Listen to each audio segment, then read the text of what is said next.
Celebrating 48 years on the air, award-winning Farmweek is a production of Mississippi State University Extension. Today on Farm Week, with the election just days away, a new study says possible tariffs would hurt farmers. In Southern Gardening, we visit Rosie's garden, where volunteers help feed those in need. In the markets, just in time for Halloween and Thanksgiving, Zach asking what is, yet again, this time, pumpkins. And in our feature, we announce this year's Mississippi Logger of the Year. Farm Week starts right now.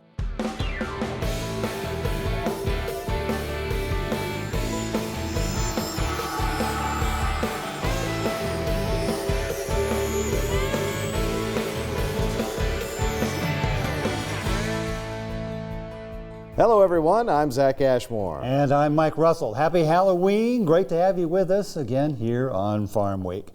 In a few days, the upcoming election is likely to produce new results, especially where trade is concerned. If Donald Trump is elected for a second term, he may use tariffs as bargaining chips once again. A new study says that could be a problem for farmers. Here's Peter Tubbs with more on that. A return of tariff politics would damage farm incomes, according to a study commissioned by the American Soybean Association and the National Corn Growers Association. The study, conducted by World Agricultural, Economic, and Environmental Services, estimates a dramatic drop in corn and soybean exports to China if retaliatory tariffs return to the trade relationship. Details in the white paper show that higher tariffs on soybeans imported by China would cause them to cut purchases by 51%, a decline of 16 million metric tons. Corn imports to China would nosedive by an estimated 81%, or nearly 2.2 million metric tons. Former President Donald Trump has made high tariffs on imported products a centerpiece of his 2024 campaign. Today, I'm defending America's national security by placing tariffs on foreign imports of steel and aluminum. The 2018 decision to increase the duty on Chinese imports during the Trump administration sparked a tariff war that caused a dramatic drop in exports to China. The fallout from the move included a series of federal relief payments to American farmers totaling $28 billion. Researchers also predict China would turn to Brazil to fill the gap, cutting into U.S. market share. Also, Brazilian farmers would put more land into production to increase their output to meet Chinese demand. Whether tariffs are actually deployed by the next president or held as a mere threat, the consensus seems to be they'll cut profits in some way. Next week, we'll hear from Dr. Will Maples, ag economist at Mississippi State, in a follow-up to today's story. So needless to say, it's a big time of the year for pumpkins, and as you'll see in Zach's story coming up at the market section, there's more to pumpkins than meets the eye. Virtually all of the worldwide demand for pumpkin filling is met by a small farming community in Illinois. We hope you'll enjoy this encore presentation of this piece by Josh Bittner. Since returning to central Illinois during the farm crisis of the 1980s, John Ackerman has raised various commodities, specialty crops, and animals to keep his multi-generational operation afloat.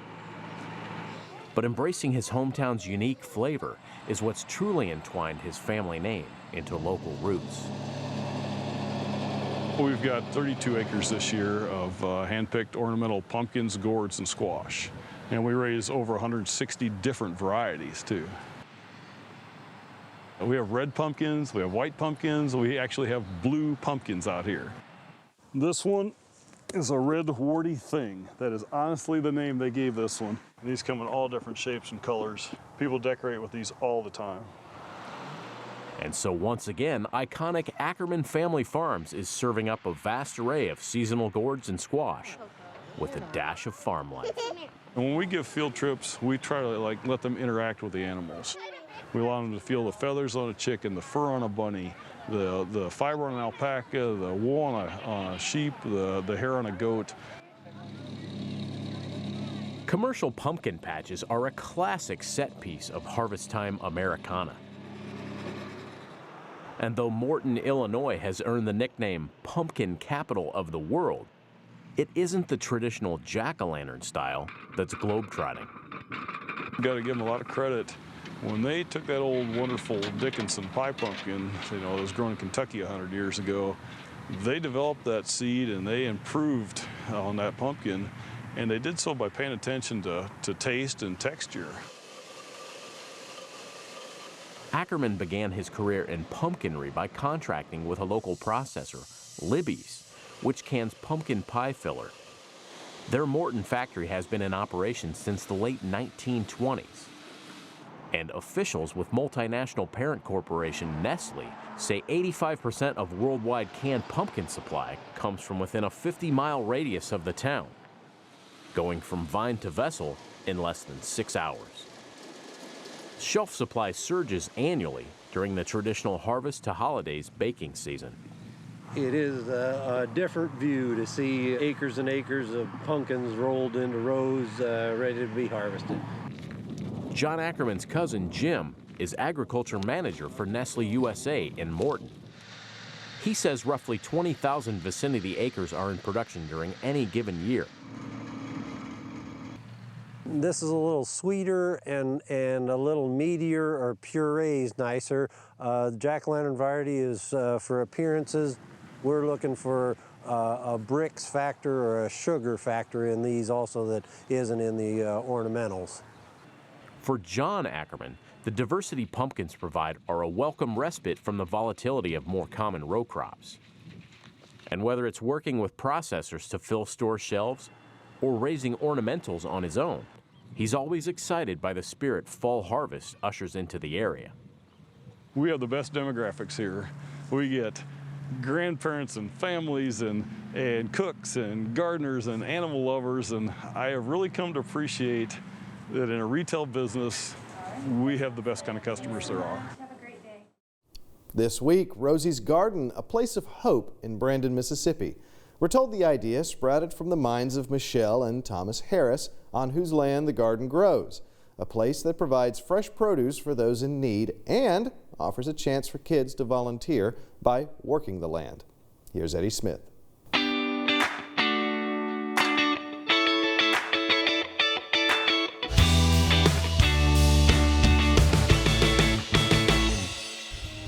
Today, Southern Gardening is at Rosie's Garden in Brandon, Mississippi, where volunteers can develop an appreciation for how food is grown and provide fresh produce for those in need.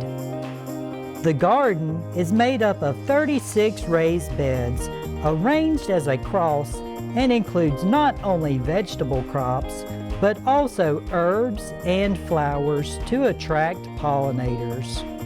As I entered the garden, a beautiful red celosia, also known as coxcomb, caught my eye with its unique twisted plume-like flowers in a vibrant red color. Its bold and curly texture adds a dynamic and ornamental element to the garden. The loofah vines growing in the garden are covered in large yellow flowers, attracting many pollinators. When immature, loofah gourds can be harvested and eaten like zucchini. Once fully mature and dried, their fibrous interior is used as a natural sponge. Loofah vines can grow up to 30 feet long, so they need strong support like a trellis or fence. On the other side of the garden, a trellis of Japanese long beans are in full production, also known as yard long beans or Chinese long beans. They are known for their ability to grow up to 18 inches long and their crisp texture. Okra, tomatoes, eggplants, watermelon, cantaloupes, and many other vegetables are also grown in the garden. If you are ever in Brandon, Mississippi, stop by Rosie's Garden and see what's growing. I'm Eddie Smith, and I will see you next time on Southern Gardening. We'll take a break right here, but don't go away. Coming up in our Farm Week feature, we announce this year's winner of the Mississippi Logger of the Year. This logging company is well known for its operational excellence, and he makes it a regular practice to invite forestry students from a local college to his job sites. Bottom line, he sets the bar pretty high and works hard to perpetuate his standard of excellence. The 2024 Mississippi Logger of the Year. That's coming up on Farm Week. Don't go away.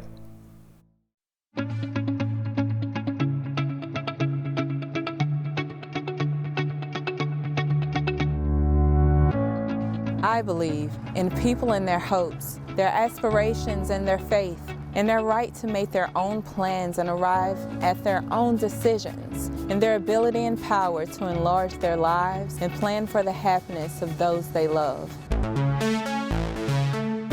I believe that education, of which extension work is an essential part, is basic in stimulating individual initiative, self-determination, and leadership.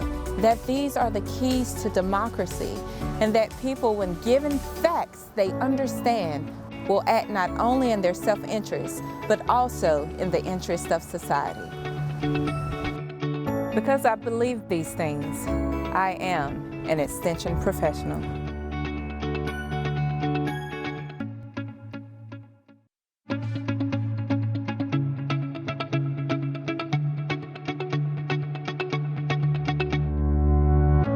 I believe in people and their hopes, their aspirations, and their faith. I believe in intellectual freedom to search for and present the truth without bias and with courteous tolerance toward the views of others. I believe that education is a lifelong process, and the greatest university is the home. That my success as a teacher is proportional to those qualities of mind and spirit that give me welcome entrance to the homes of the families I serve.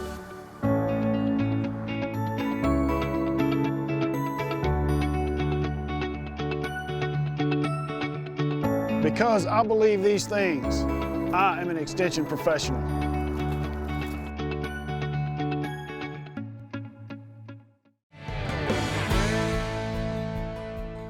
Time for the market report. Nothing too scary, to say the least. That's right, Mike. No big moves last week, so we'll look into some other interesting news. But first, the numbers. What were the week's biggest gains and losses?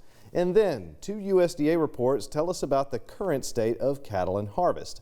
And finally, a deeper dive into pumpkins. What makes them so special, and what is their market impact? So, markets closed the week on the upswing for the most part. A few commodities down, but not by much. Let's take a look. The week's biggest gain, soybean oil up over 2 1/4 cents and over 5.5% increase from the previous week. The week's biggest loss, wheat down 3 3/4 cents and over 0.5% decrease from the previous week. This week we have a special presenter to help us finish the market section, Farm Week's Bella Bingham. Bella? Thanks, Zach. Last week, 2 USDA reports dropped, updating us on our current cattle on feed and crop harvest. Here's what they had to say.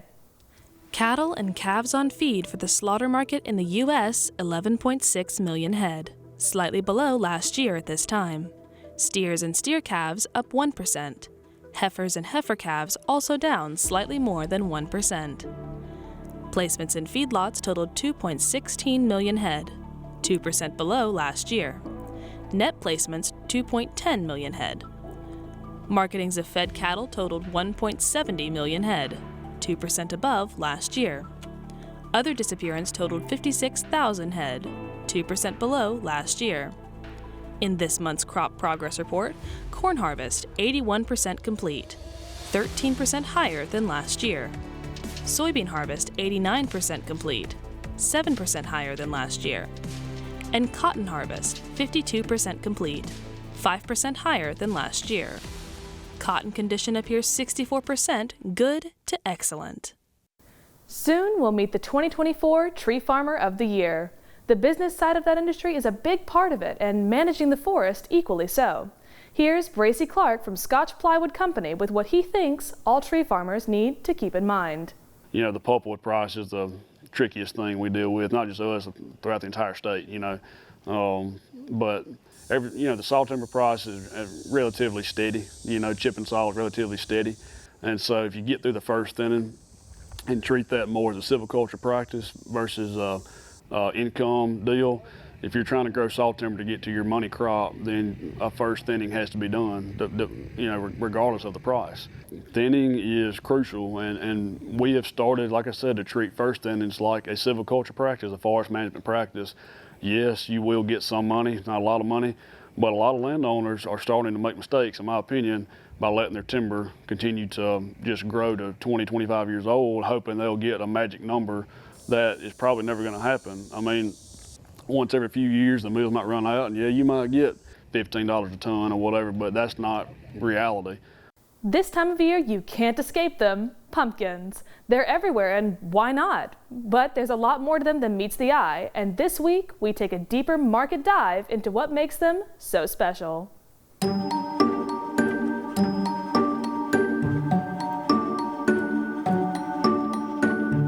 It's a symbol of the fall, seen everywhere during this season, the pumpkin.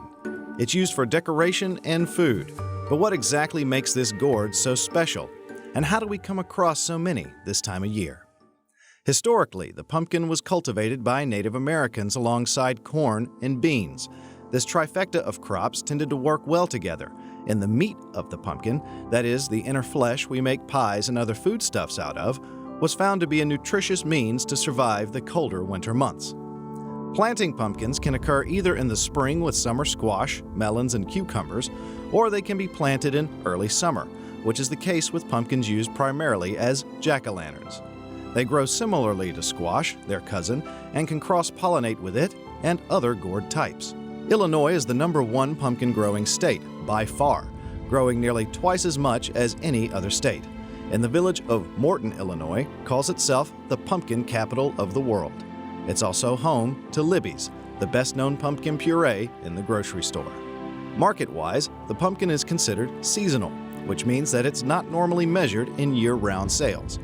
90% of pumpkin-based products are sold from October to January.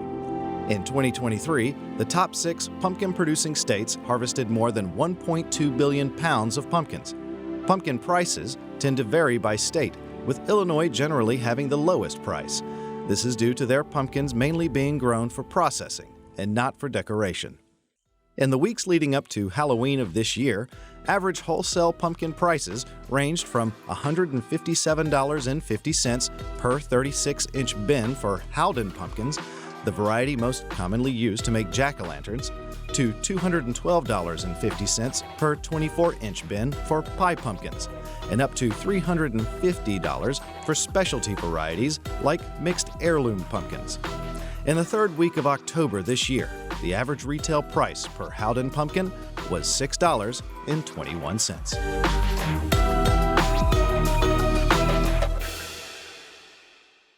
And that's it for a deeper look into the markets. Hopefully we won't have any big shocks coming our way. Guys? Thanks, Bella. And now, as promised, you're about to meet the logger of the year for the entire state of Mississippi. His company has been in business for more than half a century. But there's more to this story, including the way this gentleman teaches those likely to follow in his footsteps. Congratulations to Ricky Summerford from Fulton, Mississippi.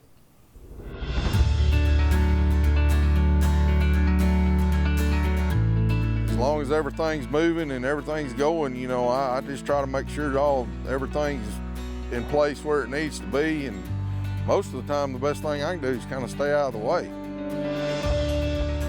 Sage words from the 2024 Mississippi Logger of the Year, head of the well-oiled logging machine that is Summerford Enterprises out of Fulton, Mississippi. It's a machine that's run smoothly since the late 60s. More than half a century of serving what's now the $1.5 billion timber industry of the Magnolia State. But even more telling is Ricky Summerford's message. Hire good people, make sure they're well trained, let them know what's expected, and stand alongside them as they produce. I've been fortunate enough to put together a really good bunch that works for us. Like I said, I've become a much better delegator as I've gotten older, so as far as my philosophy, we try to come and make a productive day every day with what we were able to do, and I try to keep them in good equipment to work with. Anything and everything that I've ever done with Ricky Summerford has been top notch. Justin Dewberry is with West Fraser Wood Products, working out of Guntown, Mississippi. If anyone knows the professionalism of Summerford Enterprises, it's him. I think it's a great honor to be, at first nominated Logger of the Year, and then across the whole state, end up being the winner of Logger of the Year. And I know it's good for him, and it's a lot of public relations involved with it. People see him, they know he does good work. His family, I know they're proud of him. On a scale from 1 to 10, I'd say he's a 10. The logging business, of course, isn't the easiest business to be in, what with rising costs and quotas. John Owl, Certification Programs Coordinator for the Mississippi Forestry Association, knows that all too well. Still, he knows Ricky Summerford's up to the task. The markets aren't the best. Across the board, the markets aren't great for a lot of products now. And so in order to maintain business, you have to have somebody like his timber buyer out there constantly ahead of you. Where is the next stuff going? Do I have quota? Do I have, the ability to haul this material? And you just have to keep on working. You got to move fast. But at the same time, you have to take care of the property that you're actually harvesting. I mean, you look around here, it's a good-looking harvesting job. And you have to leave it this way. And that takes time as well. I mean, it's not all just about cutting the trees and getting them on the truck. You have to take care of the person's property, and you have to treat the landowners fairly, which is what he's done his whole career, and his father. Like I said, they're reliable, and that's really what you're looking for. But it's a very tough business. The margins are 1 to 3% maybe. High volume, low profit business. And to make it work, you have to be a business person. You can't just go out there and do that. You have to watch all your costs, all your income, everything. Ricky's father, Carl Summerford, started the company way back in 1969. It was a much different business back then, but at 81, he's still out here nearly every day, keeping an eye on things, and says he's proud of his son. I think he's a pretty outstanding fellow myself. He's always been a good kid growing up, worked hard all of his life, and still works hard, works long hours, and we've always had to, and he's just all around a good fellow. One reason for that pride, the way Ricky works to perpetuate excellence in the industry. And one way he does that is by inviting students from nearby Itawamba Community College to observe. Emily Loden-Jones is program director at ICC in forestry technology. The school produces forestry technicians ready to enter the workforce, or they can transfer to Mississippi State to get a Bachelor of Science degree from the College of Forest Resources. She says Ricky has a big picture view of the business. I always appreciate Ricky spending time with them and talking to them and giving them a different perspective on the forest industry other than just mine. He provides real world situations for them to watch, and he allows them to participate. He's very hands-on with them, and we appreciate that he is willing to put that much time into educating our future forestry professionals. He provides lab opportunities for us to go and cruise a tract of timber that they have purchased, and then we get to compare it to what the actual harvest volumes are, which is an excellent learning experience. He lets us come and watch him, of course, log and sort products to load onto trucks, which is also a wonderful thing to understand too.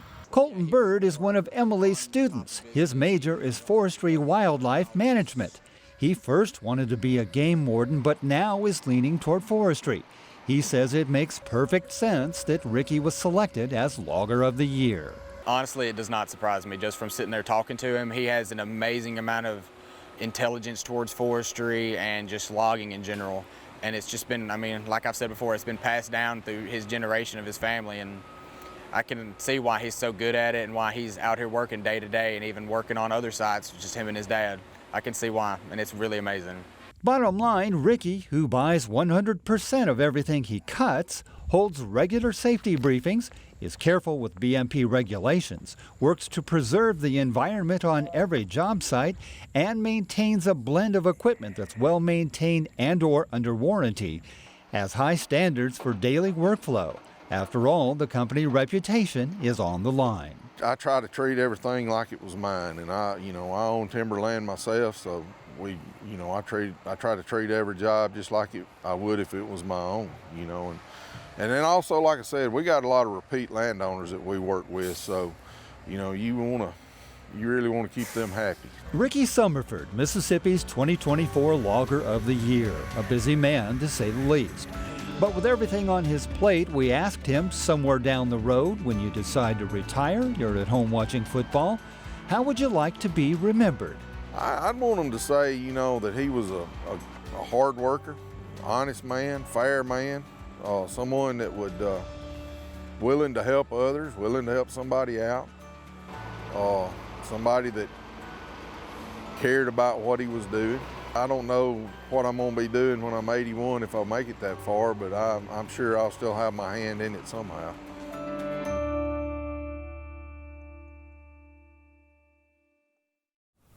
Congratulations once again to Ricky Summerford of Fulton, Mississippi, this year's Logger of the Year.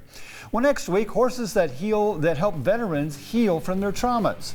It's a special feature story for Veterans Day this year, a program at Mississippi State University Extension designed to use the intuitive and healing nature of horses to help former GIs regain confidence and stability. You'll meet a veteran whose story of continuing recovery is both powerful and inspiring. A Veterans Day special, that's next time on Farm Week. Remember, if you missed a story, look for past episodes of Farm Week on our website at farmweek.tv. And don't forget to follow us on Facebook and YouTube. We'll see you next week. Thanks for watching. Happy Halloween, everyone, from all of us at Farm Week.